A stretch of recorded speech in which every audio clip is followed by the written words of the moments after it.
പ്രധാനമന്ത്രിയുടെ പ്രശംസയിൽ അതീവ സന്തോഷത്തിലാണ് ആലുവ മൂപ്പത്തടം സ്വദേശി ശ്രീമൻ നാരായണൻ. മൻ കി ബാത്തിലൂടെയാണ് നാരായണനെ പ്രധാനമന്ത്രി പ്രശംസിച്ചത്. പക്ഷികൾക്ക് ദാഹജലം ഉറപ്പാക്കുന്ന ജീവജലത്തിനൊരു മൺപാത്രം പദ്ധതിയിലൂടെ ശ്രദ്ധേയനാണ് ശ്രീമൻ നാരായണൻ. ചുട്ടുപൊള്ളുന്ന വേനലിൽ ദാഹനീരിനായി വലഞ്ഞ പക്ഷിമൃഗാദികൾക്ക് വെള്ളമെത്തിക്കാൻ ശ്രീമൻ നാരായണേട്ടൻ നടത്തിയ ഇടപെടലാണ് പ്രധാനമന്ത്രിയുടെ മൻ കി ബാത്തിൽ പരാമർശമുണ്ടായത്. നാരായണേട്ടൻ ഇപ്പോൾ നമുക്കൊപ്പം ചേരുകയാണ്. എന്താണ് ഇങ്ങനെയൊരു പരാമർശം പ്രധാനമന്ത്രിയുടെ മൻ കി ബാത്തിൽ ഉണ്ടാവാൻ ഇടയാക്കിയ കാരണം? അതായത് വേനല് കടുക്കുമ്പോൾ ജലസ്രോതസ്സുകളെല്ലാം വറ്റി ഈ പക്ഷികൾക്കൊന്നും വെള്ളം കിട്ടാതെ ആവും. അങ്ങനെ ആവുമ്പോൾ വെള്ളം കിട്ടാതെ മരിക്കുന്ന സന്ദർഭങ്ങൾ പോലും ഉണ്ടായിട്ടുണ്ട്. ഒരിക്കൽ ഞാനൊരു ബസ്സിനിങ്ങനെ യാത്ര ചെയ്യുമ്പോൾ അതിൻ്റെ സൈഡിൽ ഇരിക്കുകയായിരുന്നു. ഒരു പക്ഷി താഴെ വീണ് എഴുന്നേക്കാനായിട്ട് പാടുപെട്ട് ആ ശ്രമം പാഴായിക്കൊണ്ടിരിക്കുന്ന കാഴ്ചകളുണ്ട്. അപ്പം ഞാൻ തൊട്ടടുത്തിരുന്ന ആളോട് ചോദിച്ചു, എന്താ ഈ പക്ഷിക്ക് പറ്റിയെന്ന് ചോദിച്ചു. അപ്പോൾ പറഞ്ഞത് വെള്ളം കിട്ടാനിട്ട്, വെള്ളം കുടിക്കാനിട്ടുണ്ട്. വെള്ളം കുടിക്കാനിട്ട് അതെ. പിന്നെ വീണ്ടും ചോദിച്ചു കഴിഞ്ഞപ്പോൾ ഇതേമാതിരിയുള്ള ധാരാളം കാഴ്ചകൾ വേനൽ കടുക്കുമ്പോൾ കാണാറുണ്ട്. ആ കാഴ്ച ആയിരുന്നു എൻ്റെ പിന്നീടുള്ള യാത്രയിൽ മുഴുവൻ, എൻ്റെ മനസ്സ് മുഴുവൻ.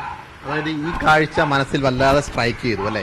അപ്പോൾ സ്വാഭാവികമായിട്ടും പിന്നെ എന്തായിരുന്നു ആ വേദനയിൽ നിന്നാണ് ഇതിനെന്തെങ്കിലും ചെയ്യണമല്ലോ എന്നുള്ള ഒരു വലിയ മാനസികമായ ആ ലക്ഷ്യം സാക്ഷാത്കരിച്ചത്.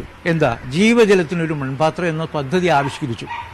ആ ജീവജലത്തിനൊരു മൺപാത്രം എന്ന പദ്ധതി ആവിഷ്കരിച്ച് ആ പദ്ധതി മുഖാന്തരം മൺപാത്രങ്ങൾ പക്ഷികൾക്ക് കുടിക്കാനുള്ള വെള്ളം സംഭരിച്ചു വെക്കാനായിട്ട് വ്യാപകമായി വിതരണം ചെയ്തു. ഓരോ വർഷവും 10,000-കണക്കിന് മൺപാത്രങ്ങളാണ് സ്വന്തം ചെലവിൽ ആരോടൊന്നും വാങ്ങിക്കാതെ വിതരണം ചെയ്യാനായിട്ട് ഉൽപ്പാദിപ്പിച്ച് വിതരണം ചെയ്യുന്നത്. എത്ര വർഷം മുമ്പായിരുന്നു ഈ പ്രവർത്തനം ആരംഭിച്ചത്? ഇങ്ങനെ വിതരണം ചെയ്യുന്ന ഈ മൺപാത്രത്തിന് ഒന്നിന് എത്ര രൂപ വിലയാവും? ഈ സാമ്പത്തികം വലിയൊരു ബുദ്ധിമുട്ട് സൃഷ്ടിക്കുന്നുണ്ടായിരുന്നില്ലേ? എങ്ങനെയാണ് ഇതിനെയൊക്കെ തരണം ചെയ്തത്? അതായത് 9 വർഷം മുമ്പാണ് ഇത് ആരംഭിക്കുന്നത്. ഇപ്പോൾ 10 വർഷമായി. ഓരോ വർഷവും 10,000-കണക്കിന് മൺപാത്രങ്ങൾ വിതരണം ചെയ്യും. ഇപ്പോൾ 1 ലക്ഷത്തിലേക്ക് അത് എത്തുന്നു.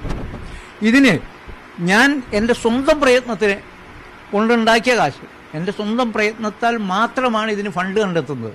എനിക്ക് ഹോട്ടലുണ്ട്, മറ്റുള്ള ബിസിനസ്സൊക്കെ വേറെയുണ്ട്. അപ്പോൾ ആ ബിസിനസ്സിൽ നിന്ന് കിട്ടുന്ന വരുമാനം, പിന്നെ എഴുത്തിൽ നിന്ന് കിട്ടുന്ന വരുമാനം, അങ്ങനെയുള്ള എല്ലാം കൂടി ഈ കാരുണ്യ പ്രവർത്തനങ്ങൾക്ക് വേണ്ടി മാറ്റി വെച്ചിരിക്കുകയാണ്. എൻ്റെ 3 മക്കളുണ്ട്. ആ 3 മക്കളും വളരെ പ്രോത്സാഹനം തരികയാണ്. അവർക്കൊന്നും കൊടുക്കണ്ട, അച്ഛൻ്റെ ഇഷ്ടം മാതിരി ചെയ്തോളാൻ തന്നെ അവർ പറഞ്ഞു. ആ ഒരു പിൻബലവും കൂടി ഇതിൻ്റെ ഈ പദ്ധതി മുമ്പോട്ട് കൊണ്ടുപോകാനായിട്ട് ഉണ്ട്. ഓരോ ദിവസവും എത്രത്തോളം മൺപാത്രങ്ങൾ ഇങ്ങനെ വിതരണം ചെയ്യും? വേനൽക്കാലത്താണ് ഇത് കൂടുതലായി വിതരണം ചെയ്യാറുള്ളത്. എത്രത്തോളം മൺപാത്രങ്ങൾ ഓരോ ദിവസങ്ങൾ വിതരണം ചെയ്യും? ഇത് വേനൽക്കാലത്തെ ഇതിൻ്റെ ആവശ്യമുള്ളൂ. മഴക്കാലത്തൊക്കെ ഇഷ്ടംമാതിരി വെള്ളം അവിടെ ഇവിടെയൊക്കെ ഉണ്ടല്ലോ. ജലാശയങ്ങളിൽ വെള്ളമുണ്ട്, ബാക്കിയുള്ള എല്ലാ സ്രോതസ്സുകളിലും വെള്ളം ഉണ്ടാവും. മൺപാത്രങ്ങൾ കൊടുക്കേണ്ടി വരുന്നത് ഈ ജലാശയങ്ങളൊക്കെ വറ്റിക്കഴിയുമ്പോൾ, വെള്ളം കിട്ടാതെ വരുമ്പോൾ അത് ടെറസിൻ്റെ മുകളിലും മതിലിൻ്റെ മുകളിലും മറ്റേ മരത്തിൻ്റെ മുകളിൽ പറമ്പിലെ ഒക്കെ ഇത് വെള്ളം നിറച്ച് വെക്കുമ്പോൾ അതുങ്ങൾക്ക് വെള്ളം കിട്ടും. അങ്ങനെയാണ് അത് ചെയ്യുന്നത്. ഇതിന് ഒരു പാത്രത്തിന് 30 മുതൽ 40 രൂപ വരെ ഒരു പാത്രത്തിന് വില വരും. അങ്ങനെ ആ വില കൊടുത്ത് വാങ്ങിച്ച പാത്രമാണ് നമ്മൾ ഇത് വിതരണം ചെയ്യുന്നത്. തൻ്റെ കർത്തവ്യം വളരെ ഭംഗിയായി നിർവഹിക്കുകയാണ് നാരായണേട്ടൻ. അതുതന്നെയാണ് പ്രധാനമന്ത്രിയുടെ മൻ കി ബാത്തിൽ നാരായണേട്ടനെ കുറിച്ച് പരാമർശമുണ്ടാവാൻ ഇടയാക്കിയതും. പ്രകൃതി മനുഷ്യന് വേണ്ടി മാത്രമുള്ളതല്ല, എല്ലാ ജീവജാലങ്ങൾക്കും കൂടി ഉള്ളതാണ് എന്ന് ഇദ്ദേഹം ഓർമ്മപ്പെടുത്തുകയാണ്.